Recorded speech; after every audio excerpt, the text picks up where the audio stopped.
I've warned that despite US President Joe Biden's campaign promise to return the US to the so-called Iran nuclear deal, that this was never going to happen, that the US would find one excuse or another not to return to the deal and to continue pressuring Iran toward the ultimate goal of regime change.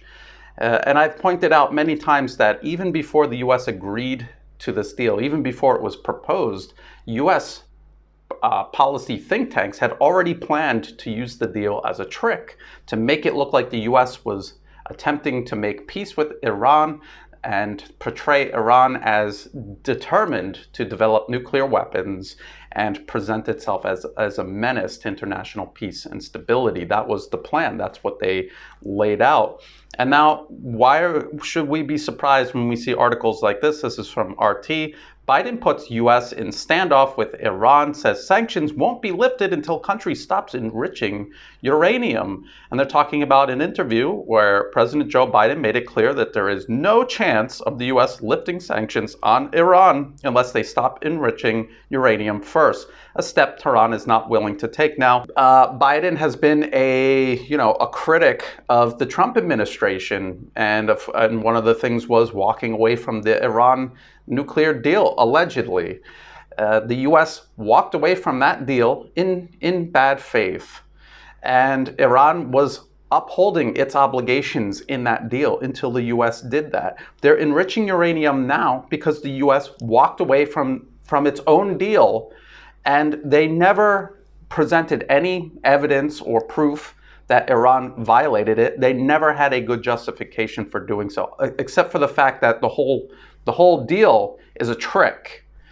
So here is Biden, who now doesn't care about the fact that it was the U.S. who sabotaged the deal in the first place, and that if the U.S. was really a good faith actor, it would return to the deal unconditionally. It would not say, look, Iran, even though we're the ones who created the problem and sabotaged this deal, you have to do what we tell you, or we're not going to go back to the negotiation table.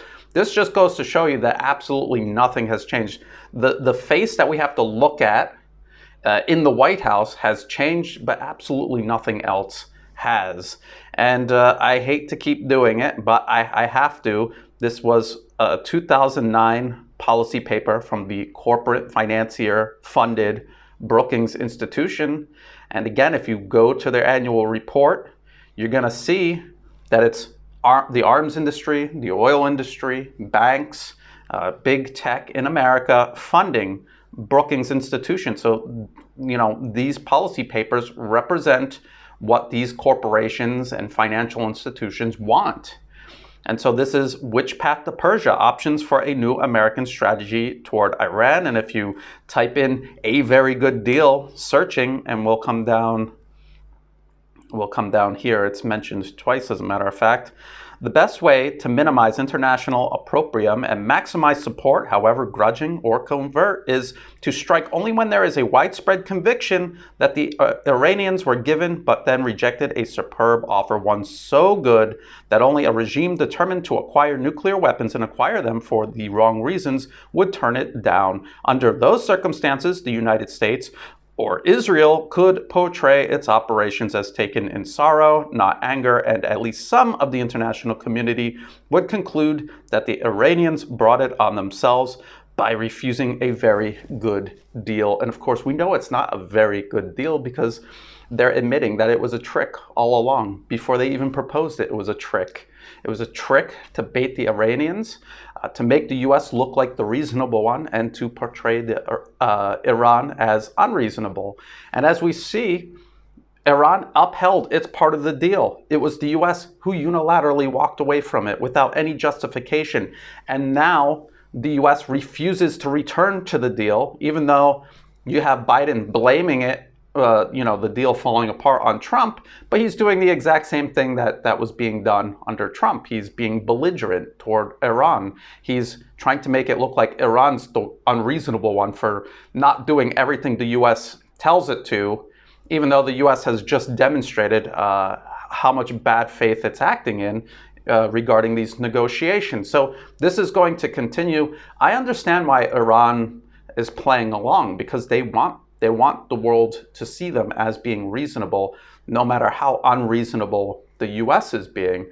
But for them to return to the negotiation table with zero leverage with a country that has already acted in bad faith makes no sense.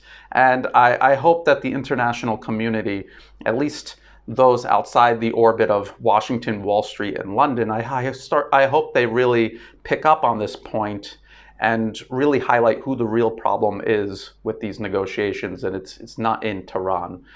To my Patreon patrons who make these videos possible on a daily basis, thank you so much for that support. Please like and share the video if you thought it was useful.